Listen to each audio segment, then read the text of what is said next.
আজকে হলো 31st night. আজকের এই দিনে কত রকমের অসামাজিক কাণ্ডকর্ম যে হবে আমাদের এই সমাজে তা একেবারে বলার বাহিরে।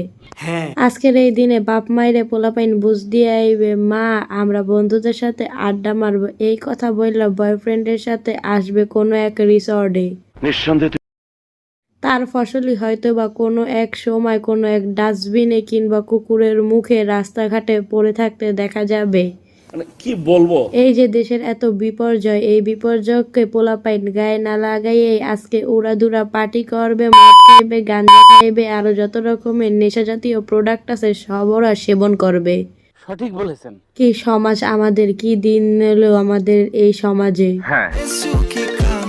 পরিবেশের কথা চিন্তা না করে, মানুষের সুযোগ সুবিধার কথা না চিন্তা করে, মানুষের কথা চিন্তা না করে ওরা উড়াধুরা বাজি ফিরাইবে, করবে শব্দ দূষণ। এবং এই যে বাজি ফুটানো এবং ফানুস উড়ানোর মাধ্যমে যে আমাদের সমাজের কত বড় ক্ষতি হতে পারে, বলদের বাচ্চাগুলার মাথায় আসবে না। এই ফানুস যদি কোনো বাড়ির উপরে পড়ে, সেই বাড়ি তো পুড়ে ছারখার হয়ে যাবে, সাথে সাথে মানুষের জান নিয়ে টানাটানি হইতে পারে। ঠিক বলেছেন।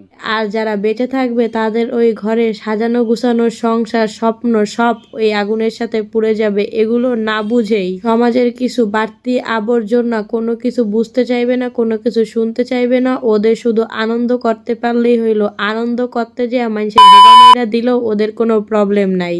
নিঃসন্দেহে তুই ঠিক কথা বলেছিস। যারা এই সব কাজ করে তারা তো মুসলিমের কাতারেই পড়ে না। আর আমরা বাঙালি, আমাদের কিসের 31st নাইট? আমরা উদযাপন করব পহেলা বৈশাখ। এই 31st নাইট আমাদের ইংরেজরা শিখিয়ে দিয়ে গেছে। আর মুসলিমদের কথা বলতে গেলে, মুসলিমের কোনো জায়গায় তো 31st নাইটের কথা, মদ খাওয়া, নেশা করার কথা, জেনা করা কোথাও উল্লেখ করা নাই। আর আমরা মুসলমান হয়ে তাই করতেছি, এবং হিন্দু ভাইয়েরাও বাঙালি হয়ে ইংরেজদের রীতিনীতি ফলো করতেছে। যে ইংরেজদের তাড়ানোর জন্য আমরা এক সময় যুদ্ধ করে এই দেশকে স্বাধীন করেছিলাম। এই সমাজ আর সমাজের মানুষ একেবারে গোল্লায় চইলা গেছে।